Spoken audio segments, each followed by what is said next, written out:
ဗုဒ္ဓမေတရဏံအညံနတ္ထိဗုဒ္ဓံတရဏံသစ္စာမိဗုဒ္ဓံပူဇေမိ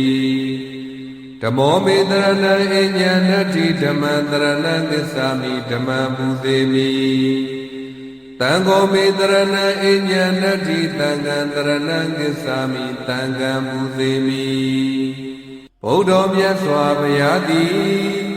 မေတ္တိတော်ဤတရဏံကိုယ်ွယ်ရာပါတိအညံဖယားမတပါအခြားသောကိုယ်ွယ်ရာသည်နတ္ထိမရှိပါဗုဒ္ဓမြတ်စွာဘုရားကိုတရဏံကိုယ်ွယ်ရာဟု၍ကိစ္ဆာမိစိကပ္ပါယိ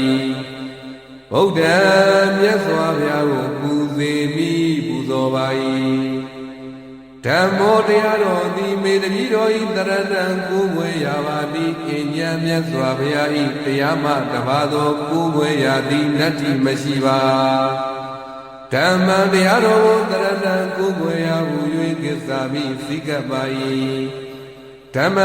တရားတော်ကိုပူဇေမိပူဇော်ပါ၏တံဃောတံဃာတော်သည်မေအကျွန်ုပ်ဤမေတပိတော်ဤတရဏံကိုယ်ွယ်ရာပါသည်အညံမြတ်စွာဘုရားရှိတမိသာတန်ဃာတော်မှတပါအခြားသောကိုယ်ွယ်ရာသည်နတ္ထိမရှိပါတန်ဃာတော်ကိုတရဏံကိုယ်ွယ်ရာဟု၍ကိစ္ဆာမိစိကပ္ပါယိတန်ဃာတော်ကိုပူဇေ